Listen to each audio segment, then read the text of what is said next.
We talk about paddles being handcrafted, and what most people don't realize is how many times a human touches the paddle in the course of it being made. We use a number of different materials in our paddles, but primarily fiberglass, Texilum, and carbon. The process starts by selecting and cutting the various composite components that are going to go into the blade. The different kinds of carbon and the different weaves all have different properties. So we use the different kinds of carbon in different places in the blade to either give strength or flex or both. And each of these pieces are hand cut. And then what happens is the components are put together in a tray that becomes essentially the input materials for a particular blade.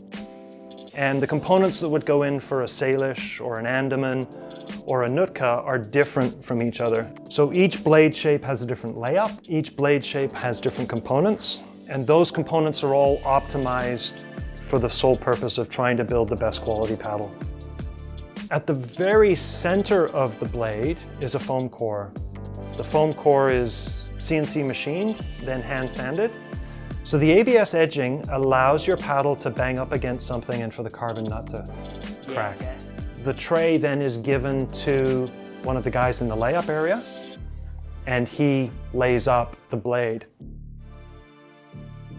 All of the blades are made using a CNC machine's aluminum sandwich mold. The reason we do this is because it ensures that each paddle is identical and that the high degree of shine on finish of our fiberglass and carbon blades is a result of the mold. Every blade shape and every blade size has its own molds. So this is the Andaman 580 mold. So you're going to get the honor and privilege of trying to make the first ever Lincoln Dews handcrafted Andaman 580.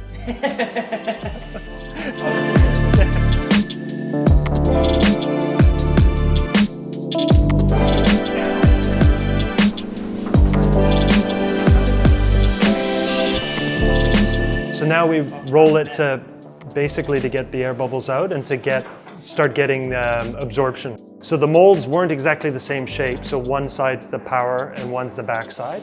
I think Lincoln's doing the front of the blade and then Root's doing the other side of the blade. It really is like a sandwich, right? You can see all the different pieces that go in, all in different layers. Okay, so now what we've done is we've essentially added material to the resin to create a putty. So what we're doing is essentially now trying to fill the void spaces.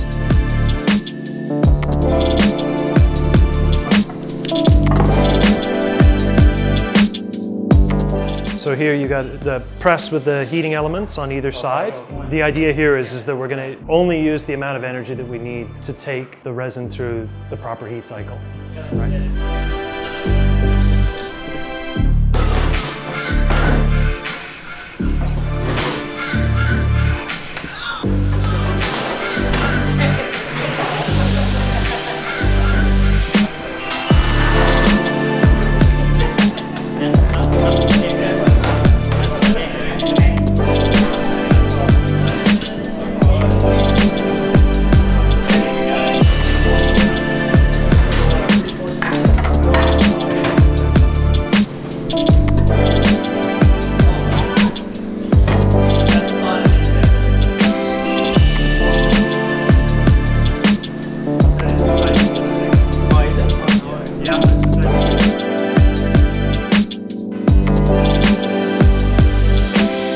So you see that he's centering the pad, and it's a suction deck.